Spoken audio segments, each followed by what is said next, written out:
For starters, we're going to go to Milwaukee meteorologist and talk about some of this flooding that has happened over the weekend. In some parts, we're talking 14 inches of rain. Is that correct? Meteorologist from WITI, Stephanie Baricello. Stephanie, can you hear me okay? I can hear you. Can you hear me? Yes. So is that right? 14 inches of rain in some parts? Yes, I think there needs to be official confirmation from the National Weather Sure. Service, but it's looking very likely that that is a correct total for part of the city of Milwaukee. And it's not too much higher from some of the other totals that we've seen. Surrounding areas have been between 10 inches and a foot. So it's only a little higher than that. It was just an incredible event that unfolded Saturday night in Milwaukee and across our area. And 14 inches, are we talking in an hour? Are we talking in half a day? How fast did that come down? In the span of probably about 6 to 8 hours, the storms started in that part of Milwaukee closer to about 7 p.m. and Saturday, I should say, but they continued overnight at an incredible rate, and then didn't end until maybe 4 o'clock Sunday morning. Oh, So, relatively speaking, that's a lot of rain in that span of time. that's a very lot. That's a lot of rain. That's a ton of rain. Hard for sewer systems, I'm sure, to keep up. What is the situation? What does it look like right now for you guys up there? It's starting to get a little bit better, but there are communities that were hit very hard. Menominee Falls is one of them. So maybe for some of your local viewers, if they're familiar with Wisconsin, Menominee Falls is just northwest of Milwaukee, very close to our station here in Brown Deer. There are still numerous roadways that are closed in that city, specifically sinkholes. There are bridges that were impacted. So they're still feeling pretty big impacts in that area. I think the rest of us, a lot of our water has gone down.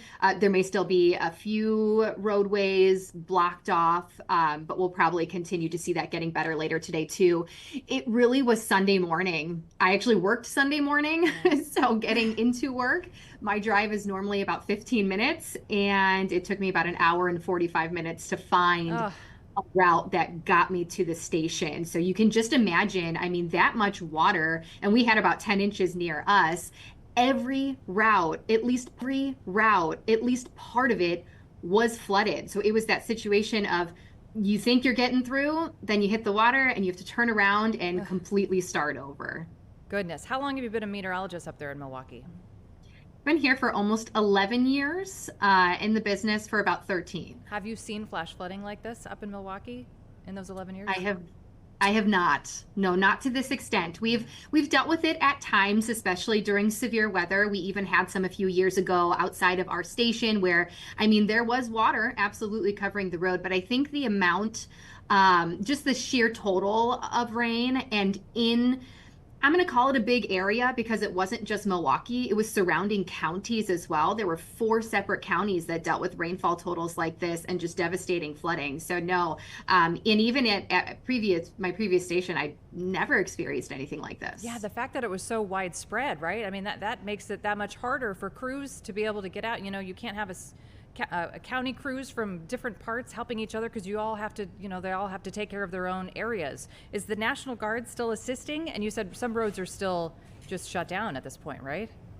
Yes, in some communities, roads are still shut down. I believe the National Guard is still assisting. I'm not 100% sure on that, but we are getting as much help as we can. I know Milwaukee's Mayor Cavalier Johnson just held another press conference earlier this afternoon, just giving an update with other officials and all of the work that they're continuing to do because the city of Milwaukee was hit really hard. Yeah. In surrounding areas were as well, but the city specifically. So I know it is going to take them a lot longer, I think, to get back on their feet.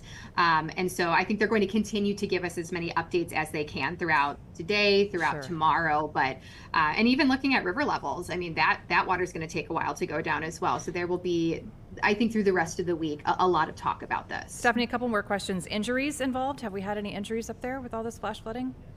Thankfully, no injuries. There were a handful of water rescues, though, but as far as I know, they all went as well as they could have been. But there were a few water rescues, basically in a lot of the surrounding areas of Milwaukee.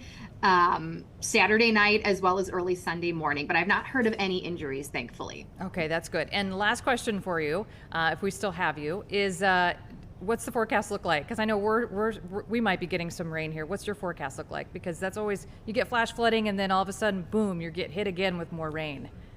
Yeah, we do have a chance for some rain on Tuesday. Today looks good, so I think we'll continue to see some drying for Monday. But Tuesday, yep, scattered showers and thunderstorms back in the forecast. Thankfully, it doesn't look as bad. Maybe a quarter of an inch of rain to a half an inch of rain, which is a lot less than what we just saw. But any additional rain is just not needed. Yeah, Stephanie with WITI sister station up in Milwaukee. We appreciate your time. I'm sure it's been a long couple of days, and good luck. Thankfully, no injuries involved. We appreciate you joining Chicago Live. Thanks so much. Thank you very much. Thanks.